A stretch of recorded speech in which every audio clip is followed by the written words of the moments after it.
All right, gang, happy spring break eve. We are on the precipice of lots of time not having to be in class and thinking about things. However, I guarantee while you're on spring break, you're going to end up selling somebody something. Whether it's a place to go out to eat, or an activity to do, or letting you sleep in longer because you're not quite ready to start the day. Every single day is filled with different sales-related activities. And I want to, in tonight's lecture, debunk any myths or misconceptions that sales is a dirty word, or you need to be a used car salesman, kind of wheeling and dealing and trying to take advantage of people. Selling is all about providing value. And if cash is king, then sales are queen, all right? So the art and science of sales deals with, tonight we're going to define sales, go over the anatomy of your sale, as well as your sales pitch. And this is going to come in handy as you're thinking about the ideas that you're going through the customer discovery process with and will ultimately be pitching in the Georgetown Entrepreneurship Challenge. You need to think through how are you going to sell those ideas. So I got a few questions here to kick it off, and I want you to respond if you think it's a myth or reality. Myth? Correct. It's a myth. It's not about convincing them to do something they don't want to do. It's about helping them understand the value they're going to get from the product or service you're providing. So sales deals with helping people fall in love with the product or service and the benefits they'll extract. It's not about any of the kind of sleazy, convincing, trying to hoodwink people to do things. So selling is a very human activity. There's a great book by Dan Pink called To Sell is Human. And it's all about your ability to get people to part with their resources, their time, talent, treasure. And sales is something that can be genuine and authentic and a real human interaction. Does anybody know what ABC stands for? Always be patient. All right. So that's one example. We've also got attunement. So when you're selling, you want to listen to your customers to see and hear their perspective. We're going to go over the whole sales process today, and a lot of it in the first half deals with asking questions to understand the pain points that people are experiencing and helps you to then position your sales pitch to best meet their needs. There's also a concept of buoyancy. So like a little dinghy floating down the water, you're going to get knocked down and pushed under and hear no many times. You got to be able to bounce back up, float up to the top, be willing to continue your presentation even after you hear objections or reasons why they can't buy it. More than 60% of closes and sales happen on the fourth closing attempt or later. So if you get told no once or twice and you stop trying to sell them the product or service, you're going to miss out on more than 50% of potential customers. All right? It can be an ongoing, long process, especially depending what type of sale you're doing. So if you're a B2B, business-to-business company selling to universities, it can take up to 2 years to close a deal. All right? That's very different than like a kiosk in the mall that's going to try to sell you in the first 2 minutes on why you need this massage thing or nail polish or whatever it is. So the C is clarity, because you need to be able to clearly communicate your message and provide customers with new insights.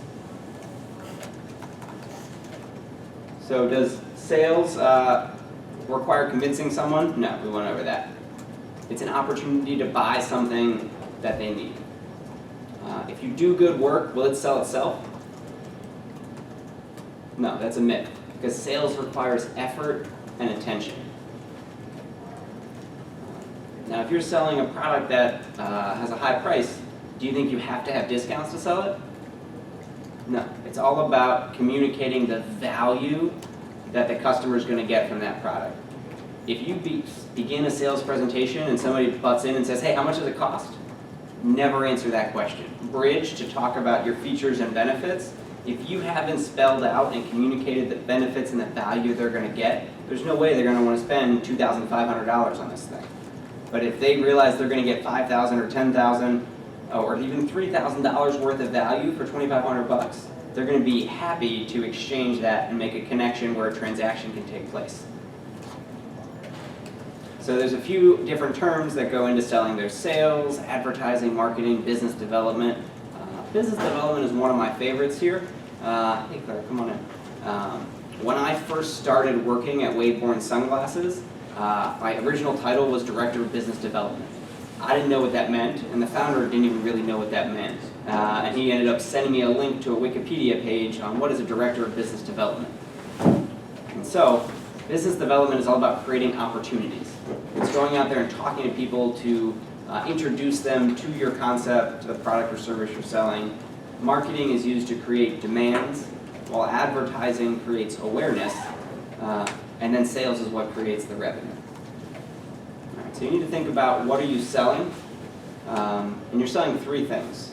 You're selling yourself, your company, and your goods and services. So first and foremost, if you're not a credible source, if people don't believe you, if they don't trust you, they're not going to buy anything from you. And so part of that stems from how do you present yourself, what do you look like when you walk into that meeting? If you show up well-groomed, you showered today, you brushed your teeth, you've got on a shirt with a collar or a nice outfit, you're carrying a briefcase or like a fancy branded folder, like this looks pretty legit. You slide this across the table, here's the presentation. You also need to make sure that your company is credible. I think I talked about this in a previous lecture where originally Waveborn was a really small company, nobody had ever heard of it. However, once we were featured in American Airlines Back of the Seat magazine, we immediately were much more credible because we could walk into any organization and show them this one-page article that was written about us in the back of 80,000 airplanes all over the US, and they're like, oh, I haven't heard of you, but it doesn't mean other people haven't heard of you. And then you also obviously need to sell the goods and services, and we'll talk about how you can position your products. So who are you selling to? You've got customers. You want to understand who are they and why do they buy. And this is a big part of what the customer discovery process is helping with, so you can understand and identify who potential customers are. As an entrepreneur or a CEO, you're also selling employees. You're getting people who want to work for you, perhaps at a below market rate because you can't quite afford to pay them that much money yet. You also need to sell to suppliers. If you need to manufacture something, and you think about all the different supply chain graphics we went over, you want to negotiate with them different prices, bulk discounts, or maybe there's something called an MOQ, which is a minimum order quantity. Maybe you don't have enough money to buy the minimum order of 1,000 units, but can you convince them and sell them on doing a smaller run of 100 units? Once we sell through those, then we'll have enough capital to meet the minimum order quantity in the next order. And then obviously you need to sell to investors if you're raising money. So what makes your products or services great? You need to think about what are you really selling, and it's your unique selling proposition. We've gone over this in class. What is your elevator pitch? What are the key differentiators, the benefits that people or consumers will receive by buying it? Why is your product cheaper, better, faster, stronger? And so there's this kind of three-circle Venn diagram for your unique selling proposition. And it really focuses on what does your brand do well, and what does the consumer want, and what does your competitor not do well? What do they not offer, and how can you highlight that key differentiating factor? So for example, Waveborn has a 365-day warranty, which means if you lose your sunglasses, you break them, they're stolen, we'll replace them for free. And that's something that Ray-Ban or Oakley or any other big sunglass brand doesn't offer. So highlighting what it is you do differently can help people want to make a decision to buy this thing instead of the other products or services that they may be considering.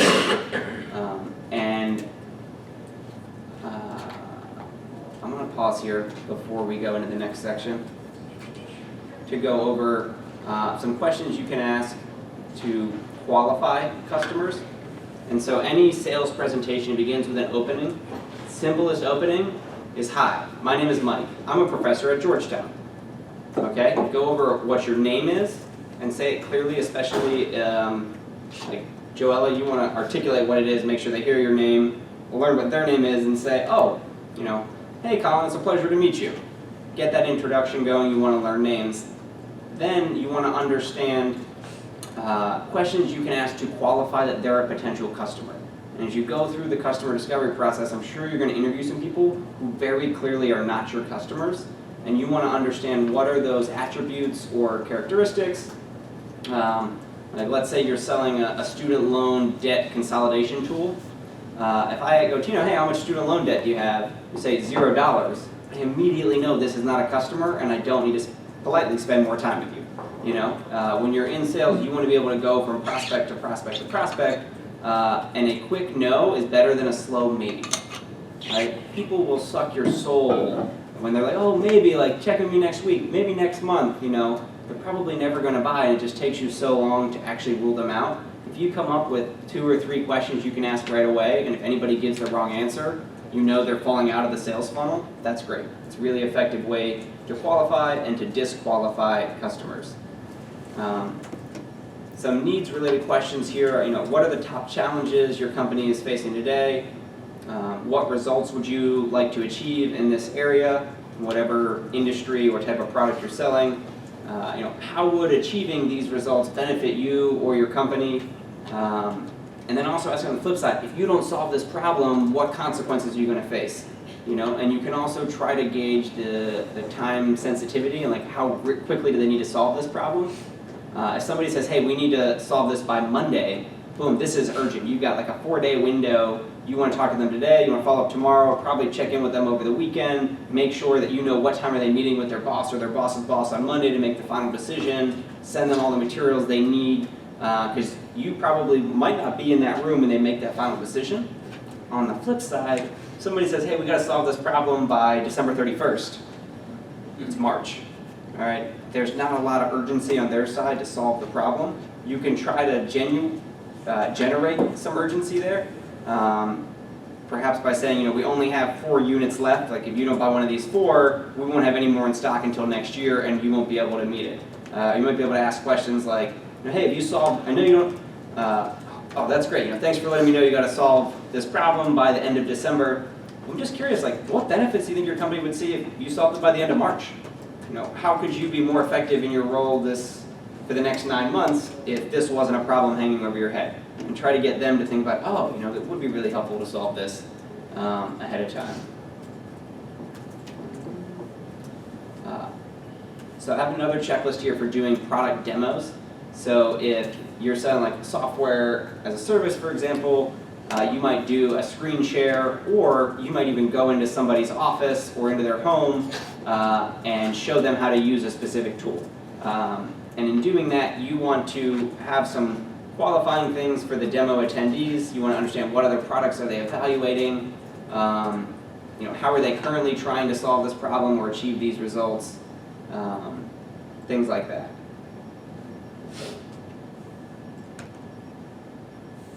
And then, may I ask how your organization handles X today?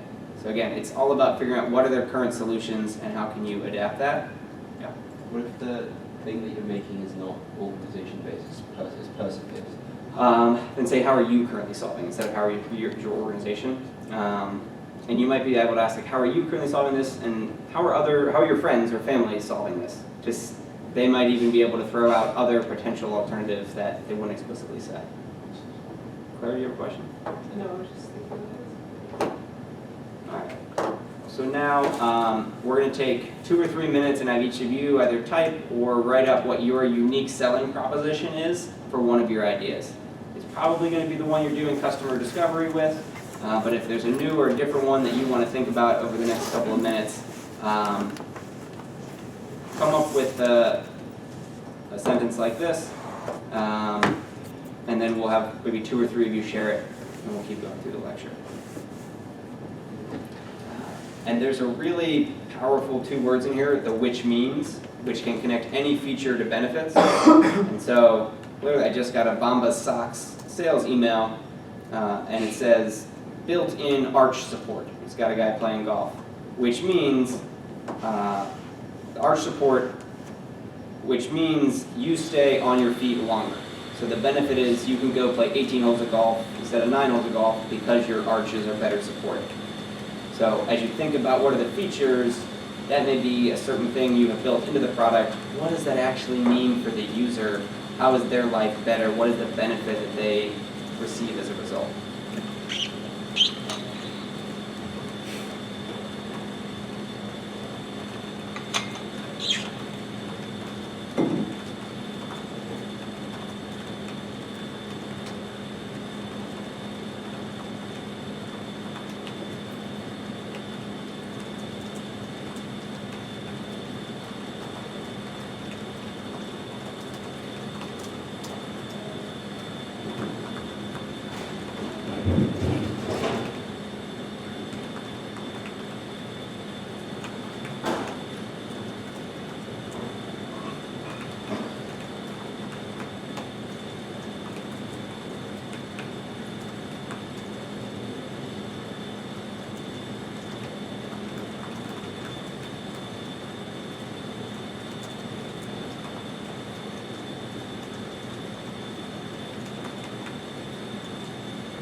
Is anybody finished and want to share? Yeah, Kate? Okay. Mine's for college students who worry about the environment. We offer disposable plastic cups that biodegrade, which means that they do not negatively impact. Awesome. Sounds great. Okay, mine's kind of long, so, but it goes, for down-to-earth travelers who want to move around freely without having to worry about where they're sleeping. We offer a hotel room and mobile van in one, which allows you to travel during the day and sleep whenever you wish. Awesome. Yeah, for college students who want more convenience in their lives, we offer a mobile go-kart that allows users not to have to carry around a go-kart or fear forgetting it, which means that their life is more convenient. Awesome. And so, as you're identifying those customer types, like if you start talking to somebody who's not a college student, doesn't have a go-kart, you know they're not a customer. And so, things like that to just, as you start a conversation with a potential person thinking about getting to a sales presentation, identifying they're not a good fit is useful early on. Anybody else want to share? Mine's kind of long too. For college students, professors, and faculty who don't have the time to run to get food, drinks, or products, we offer a campus food delivery service that is run by students and uses the customer's own meal swipes with dining dollars and delivers straight to their dorm, which means students can eat, drink, or get products whenever they want, even if they don't have the time or something. Awesome. That sounds great. I think keeping professors in there, that sounds like something I might be interested in as well. Cool, so we're going to talk now a little bit about the anatomy of your sale. And you're going to see about 10 different pictures of a funnel, because everything relating to sales comes down to funnels and how do things funnel down from an opportunity to a lead to a prospect to an actual customer. So there's basically 7 steps to the sales process. First one is just the initial contact. So it's meeting them at an event, it's your first email or phone call, thinking about the networking skills we've been developing this semester as well, just going up and introducing yourself and saying, hi, I'm Mike. That's a great way to create the initial contact. Then we get into qualification, and this is really the listening and empathizing phase. Right? You want to just understand them and have a good list of 5 to 25 questions that you could ask. And then as you begin to develop the solution, you're going to have this big solution, and there's a few different ways you can sell it or position it depending on the customer persona, the niche, or the pain point that these people like. If you're selling that pitch to college students, that's a little different than professors. And when you can tell that, hey, this is a professor, let me spin it a little differently. Maybe I can pay with my credit card instead of my go-kart because I don't actually have meal swipes as a grown-up. And then after you develop the solution, you're going to get into the actual sales presentation. And so one important thing I want to note is that when you're giving a presentation and selling the product, it makes sense to stand up most of the time. Stand up and do the demo, show them whatever it is. However, when you're negotiating and closing the sale, sit down. And there's a few reasons for this. 1, trust me. 2, you have more kind of confidence and closing abilities when you're sitting down. Even if they stand up or they stand up to leave, don't stand up. Keep sitting down, because nobody's going to sign the contract while they're standing up. They need to be sitting down. And I also want to highlight that people believe what they read more than what they hear. So you're going to have this oral sales presentation you give them. You also need to have some sort of a contract that you can pull out and slide across the table for have them to take a look at it and say, if everything looks agreeable, I just need you to sign an initial on the last page and hand them the pen. All right? So another lesson for sales is you have to have a pen with you at all times. Every business transaction, every exchange of value has some type of paperwork. There are some coffee shops now that have the iPad, you can finger, write it out there. That's the exception, not the rule. Most times when you sell something, a credit card receipt, you need to sign with a pen. If your company doesn't have any pens, how are you going to do the deal? How are you actually going to close the sale? Any questions about this sales funnel before we move on? Does it work the same way if you're kind of pitching an app in development? Is it the same? Make trying to develop it up with them, not necessarily the Are you pitching a developer or a potential user that would download it once it's real? developer. So as you say, it would be similar. It'd be similar, yeah, and there need to be some sort of agreement for the amount of work they're gonna do. What are you gonna pay them? Are they gonna earn equity? What are the payment terms? Yeah. So I also wanna highlight that everything in life is negotiable. The amount of money you pay them, when you pay them, how many installments you pay them, if there's interest, if there's late fees, if there's, when it's delivered, where it's delivered, what type of package it comes in, what color it comes in, what flavor it comes in. Everything can be negotiated. And so if you're trying to negotiate with a developer, by the way, check out a website called, it's either build.ai or builder.ai or builders.ai. I met one of the co-founders today. He came over to Halcyon on a tour. He said he's got a deal with Georgetown where students can get discounted rates on like building apps. And it sounded pretty interesting, and they just raised $50 million, so I think so. I have not actually been to the website. Yeah. Just ordering pizza. Yeah. One of my students last year came up with a pizza button that every time you pushed it, it would order you a pizza. And that was his whole business model. Does it work? No. But it was pretty funny. So these 7 steps of the sales process kind of break up into 3 phases. There's the pre-presentation, the presentation, and then the close. And the close equals about 20% of your time, and it also equals 100% of the money. So you can get really good at asking questions and doing customer discovery and presenting your products. If you don't learn how to close, and more importantly, how to create closing opportunities, you're not going to be able to sell, you're not going to be able to generate revenue, bring money into the company or into your bank account. And I want to compare closing opportunities with taking shots on goal, all right? And I'm going to stick with Michael Jordan here, who scored more points in basketball than anybody ever. And he did so because he created more closing opportunities to take shots. Maybe it's a head fake, maybe it's a dribble, but it's an opportunity for you to attempt to close. You're not going to make all the closes, you're not going to close every time, and it's often going to take several shots on goal in order to actually score and get the deal closed. So I want you to look at this too as kind of like a probability experiment, where different times, with different questions you ask, there might be a higher or lower probability that somebody says yes and you close the sale. So one key theme I want to introduce you to is the concept of yes momentum.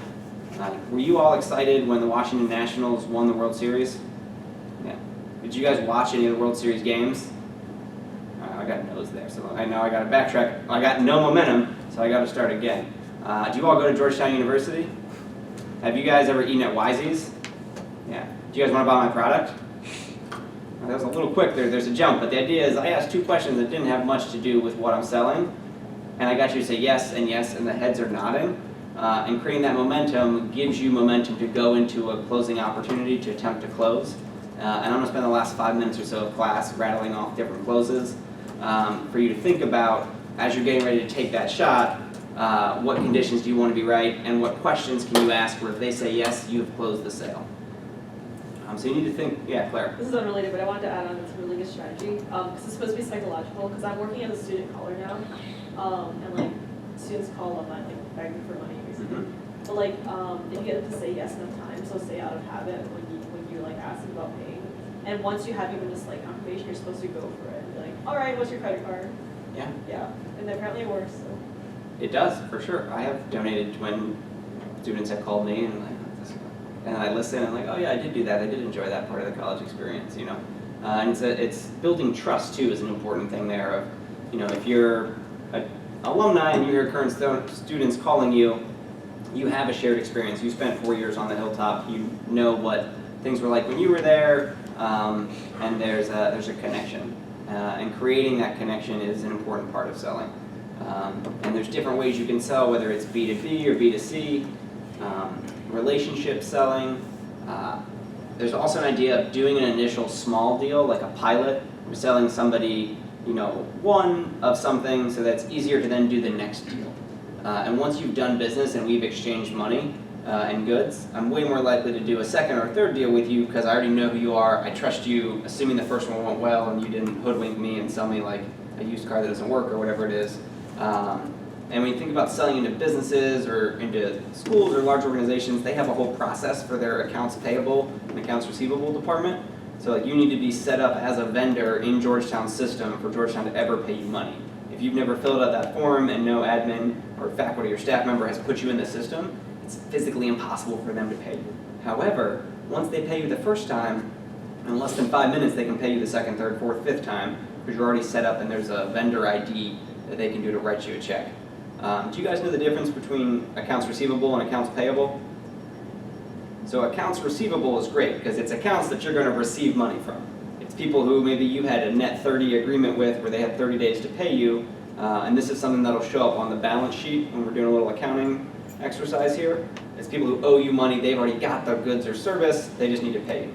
Accounts payable is the other side. That's the bills you have to pay, money you owe people that may be on certain terms, maybe due at the end of the month, whatever it is. It's always better to spend more time in the accounts receivable part of the house. I used to joke with Misfit Foods, came out of Georgetown and went to Halcyon. They used Halcyon as their mailing address for several years. Every customer that paid them mailed the checks to Halcyon. I was part of their accounts receivable supply chain because I checked the mail and they're like, oh, Misfit got paid, great, I put it in their mailbox.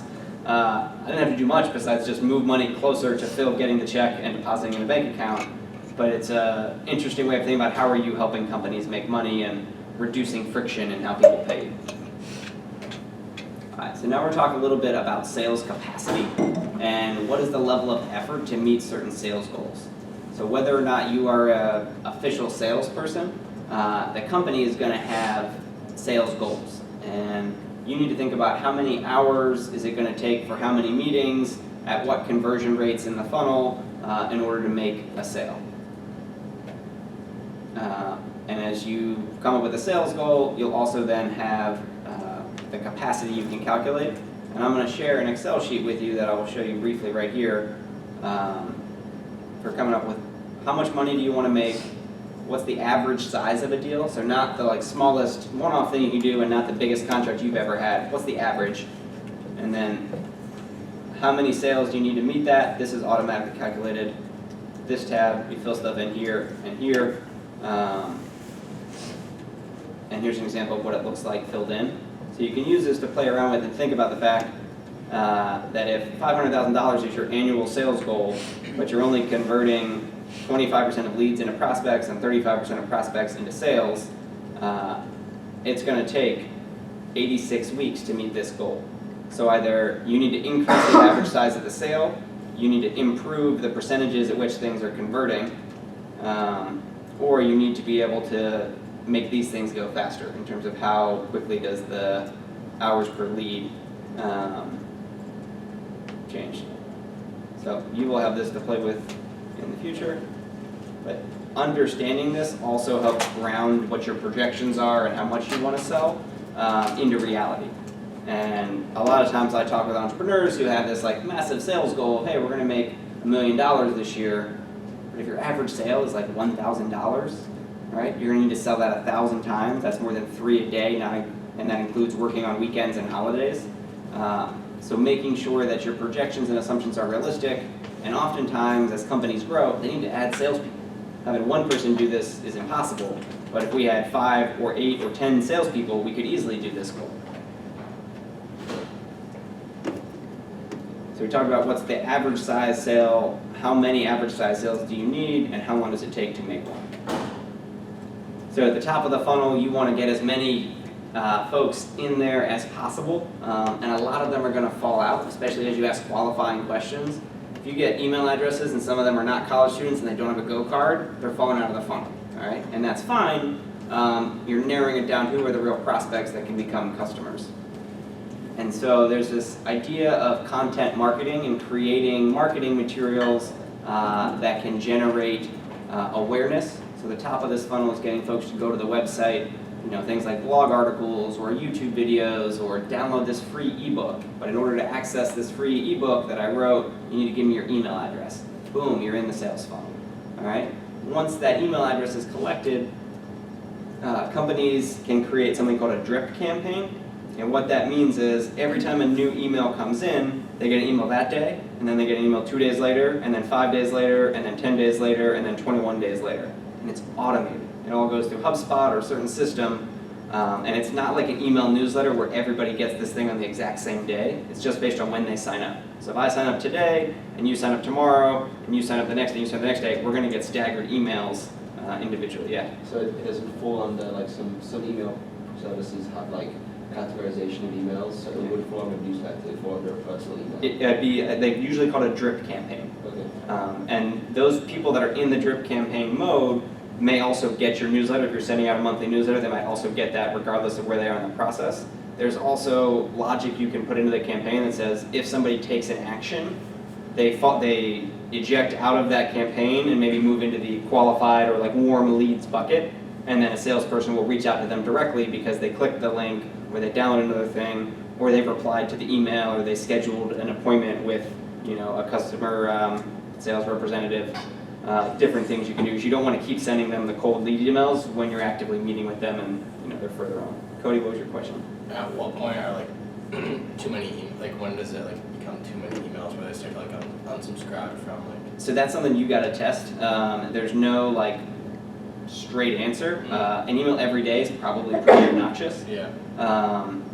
However, until somebody tells you no, not interested, please remove me, or unsubscribes, if you get radio silence, like keep sending the messages. And most email services will track open rates and click rates. And so if people are opening it, you're getting impressions, they're thinking about it. And if it takes between 7 and 13 impressions before somebody buys something, there's some value there. I would say 1 to like 3% unsubscribe rates is okay. Yeah. If 10 or 20% of people are unsubscribing, you're probably messing it up and being a little too obnoxious or pushy.